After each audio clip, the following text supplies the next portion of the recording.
Scientists are warning us that sea level rise will continue for centuries after net zero is reached.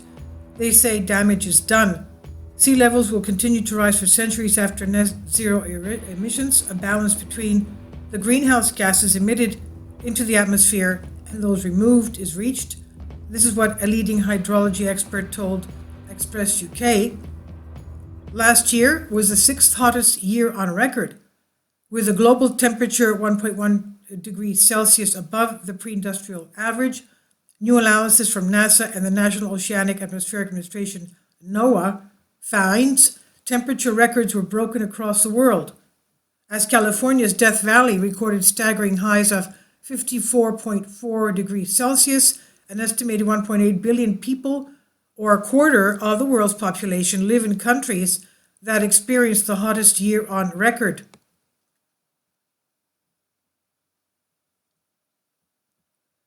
Perhaps more alarming was that last year was another record year for heat content of the world's oceans. Human-emitted greenhouse gases trap heat in the atmosphere. While some of this warms the planet's surface, the vast majority goes into the oceans. The Earth would have warmed a lot quicker if it was not for the large heat storage capacity of the oceans. World leaders pledged to limit temperatures rise to 1.5 degrees Celsius by the year 2050 in the Paris Agreement, a feat that was widely believed to be very challenging but not impossible. Now, Professor Paul Bates, one of the UK hydrology and flooding experts, told the reports that even if this and the net zero emission targets are achieved, sea levels will continue to rise for a very long time regardless. He said even if we decarbonize very quickly and greenhouse gases start to come down, sea levels continue to rise for centuries still as the ocean continues to warm up and ice sheets start to discharge more of their ice into the oceans. Often, he says, with sea level rise, what you should be asking for is not whether this will happen, it's when this will happen. It's likely that sea level rise will continue to rise for centuries and centuries, even if we get to net zero by the year 2050 and stop pumping greenhouse gases into our atmosphere. He said even if we do that, reach net zero emissions, sea level will continue to rise for centuries beyond that. So it's all locked in already. We've done the damage, he says.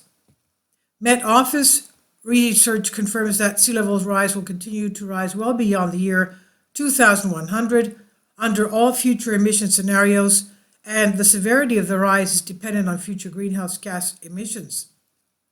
Professor Bates explained that even in a climate scenario where emissions peak by 2040 and begin to fall after that, London will experience sea level rise anywhere between 29 and 70 centimeters above the 1981 to 2000 average by the year 2100.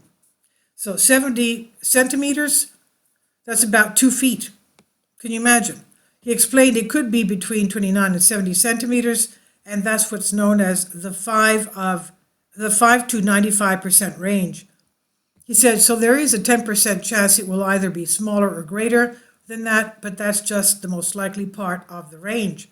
He says, and when by the year 2300, plus 1.5 meters in a meter, and then if ice sheets collapse, it could be several meters. A meter, as we know, is over 3 feet.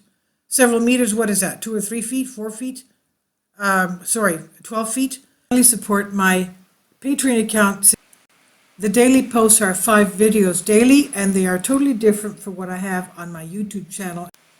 Thank you so much for your support and that you find all my content so interesting. You'll find the Patreon account details in the description box.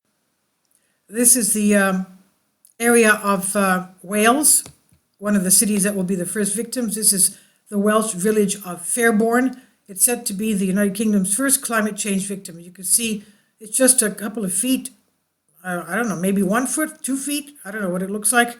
Very, very shallow. It's basically at the surface of the water. So according to Met Office reports, dynamic ice discharge from West Antarctica ice sheet would cause substantial additional sea level rise. Sea level is currently rising at around 3 millimeters every year. Bates said that although this is a gradual change, if humans wait long enough and not do anything about it, there could be disastrous consequences. Many of our cities along big rivers have historically flooded quite regularly.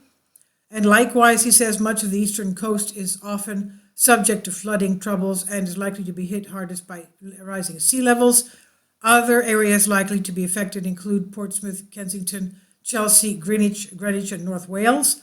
The Welsh coastal village of Fairborn looks set to be the UK's first victim of climate change, and it will become the first community in the UK to be decommissioned, with residents not expected to receive any compensation for the loss of their homes. In 2018 report by the Climate Change Committee, the government independent advisors on climate change warned that by the year 2080 in England, up to 1.5 million properties, including 1.2 million homes, may be in areas at significant level of coastal flood risk. Professor Bates said that while the UK spends a lot of money on flood defense each year, he says we're not well prepared for the flood risk we face currently. And he said the climate change and population change is only going to make that worse. So I think we could do a lot better, he said. Thousands of properties in the UK are flooded each year, often due to properties being built in flood risk zones.